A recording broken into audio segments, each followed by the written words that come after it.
Lorsqu'on pense aux exotiques italiennes, difficile d'ignorer les bolides du cheval cabré. En effet, lorsqu'on est rendu à s'acheter une Ferrari, c'est souvent parce qu'on a travaillé bien fort ou que notre père est riche. Hey! Mon père, c'est le gars le plus riche au Québec! Chaque modèle de Ferrari remonte à Enzo, ce pilote de course qui avait la course automobile et l'ingénierie dans les veines. Voilà pourquoi chaque modèle de la marque est vu comme une œuvre d'art, des voitures exclusives qui passent plus de temps à l'intérieur d'un garage chauffé que sur la route. Mais est-ce possible de rouler une Ferrari à l'année, s'en servir comme modèle familial en hiver pour aller faire l'épicerie? Mais voyons, t'achètes pas une Ferrari pour une famille? Ferrari FF 2015. Une Ferrari familiale, ça coûtait combien, ça? 400 000? OK, puis pourquoi ça a la forme d'une Civic hatchback 92? Ça, mon chum, là, c'est la première Ferrari qui est supposée d'être daily drivable. T'emportes les enfants en arrière, tu vas au ski avec eux autres, les 4 roues motrices, envoie dans la neige, mets ton stock d'hockey là-dedans. Laisse faire pour le stock d'hockey, ça fit pas. Mais à la place de ça ne tentait pas de produire un VUS comme tout le monde? Là, ça s'en vient. Quoi? Non, ça s'en vient. Il va y avoir la Ferrari SUV, ça s'en vient. En effet, Ferrari a comme projet la Puro Sangue, un vrai VUS qui se vendra aux alentours de 400 000 De quoi faire une deuxième mort à Enzo Ferrari directement dans son cercueil. Mais revenons à la FF, qui signifie Ferrari 4 et qui ne remplace pas un VUS, mais qui a vraiment été conçu pour les acheteurs de Ferrari qui voulaient se rendre aux pentes de ski avec leur enfant. Il s'agit d'ailleurs de la première Ferrari à incorporer un système à 4 roues motrices que le constructeur nommait 4RM, inspiré d'un système qui avait été d'abord introduit sur le concept Ferrari 408 4RM en 1987. Ça fait des chiffres, ça. Commence à être une affaire de diction juste à dire des chiffres 408 4RM. C'est pas sexy, là. On peut pas vendre ça dans côté marketing. Le rouage intégral de la FF est assez particulier. En fait, c'est complexe. Le système ne fonctionne en se basant sur une deuxième transmission.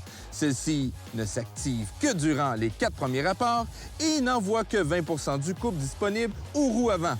Sans ça, c'est une voiture à propulsion. OK, fait que c'est un peu de la merde pour le climat du Québec, finalement. Hey, 650 chevaux, 504 livres de torque, c'est un V12, 6,3 litres. Je veux dire, nomme-moi un autre véhicule familial qui est aussi puissant. Le Trackhawk? Ouais, mais à part un Trackhawk, là. Lamborghini Urus, BMW X5M Compétition, BMW M5 CS, Tesla Model X Plaid, Aston Martin DBX 707. OK, peut-être. Il n'y en a pas un là-dedans qu'un V12.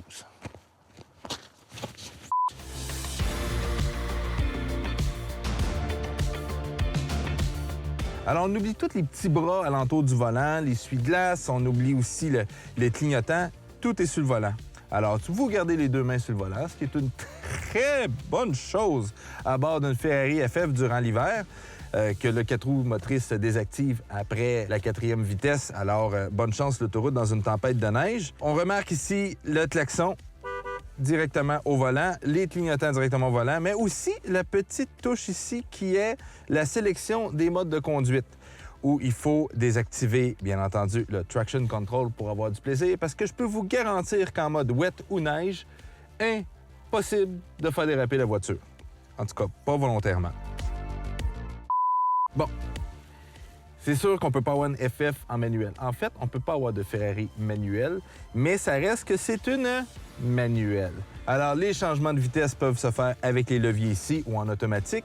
Ça reste que c'est une transmission avec une bonne vieille clutch. Ce que je déplore, par contre, c'est qu'ils suivent pas le volant. Alors, à un moment donné, t'es en courbe, tu veux downshifter, tu peux pas. Et voilà. Fait que, tu sais, t'as un char de 400 000 $, puis tu peux même pas downshifter quand t'es dans une courbe. Aussi, qu'est-ce qui est le fun, c'est que le passager a entièrement tout pour s'agripper quand le conducteur est un petit peu trop téméraire pour la voiture ou que ses capacités de conduite sont complètement inacceptables pour la voiture qu'il a dans les mains, ce qui peut arriver assez souvent avec plusieurs millionnaires qui n'ont jamais eu de cours de conduite sur une piste. On a 2 holy bars de chaque côté et aussi à ses pieds, on a un holy shoes racket. Je sais pas comment on appelle ça. Un toit panoramique, une grosse vitre, une bay window pour le plafond. Ça look. Il y a aussi les petites lumières ici, comme en F1, pour shifter. Ça, c'est cool, ça. Ça fait sport. Ça fait genre de course. Avec les kids en arrière, les skis sur le top. Envoyer les enfants. On s'en va en ski. C'est beau et triche. Et pour finir, la voiture est quand même équipée des freins carbone céramique. Et comme diraient les Italiens, des freins carbonara. On va démarrer la bête. Wow! T'entends le ronronnement d'un V12. C'est des petits boutons. Il faut s'habituer avec les petits boutons. On va te dire, quand t'embarques là-dedans, là, t'es complètement déstabilisé. Il n'y a rien qui fonctionne comme une Honda Civic. Et on décolle. Whoop. Traction Control qui embarque. C'est moyen de désactiver ça. Et voilà. Ouais. OK, c'est un 4 roues motrices. OK. Comment planter un char de 400 000 $ au premier virage? On va prendre un petit bout avant de m'habituer. Je sens pas qu'il y a 4 roues motrices. Je dérape un peu. Vous me sentez peut-être un peu plus pogné que d'habitude, là, mais tu sais, je suis dans un quartier résidentiel pour pas rouler trop vite. Bon, on va vous avouer que le propriétaire veut pas que j'aille sur la grande route avec. Je sais pas pourquoi. Mais à quel point en ce moment c'est frustrant d'être dans un quartier résidentiel sur de la neige avec un bolide de 650 chevaux. Des dérapages contrôlés à 30 km/h. Le plus beau jour de ma vie. Bah, si vous voulez mes impressions de conduite, à 31 km/h, la voiture est super confortable. Ce qui est intéressant, c'est qu'il y a un petit autocollant dans la porte qui dit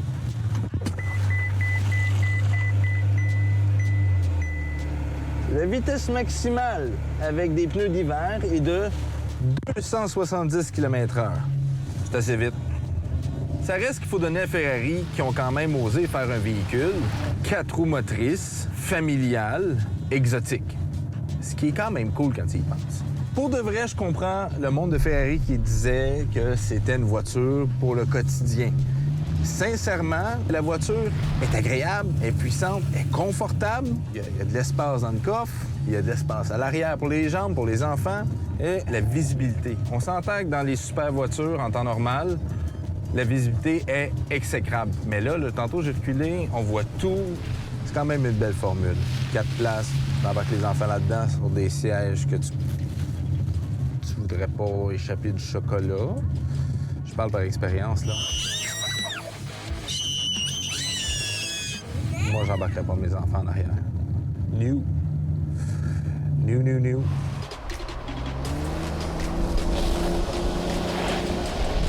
Oh, c'est sec, ça. Ça marche.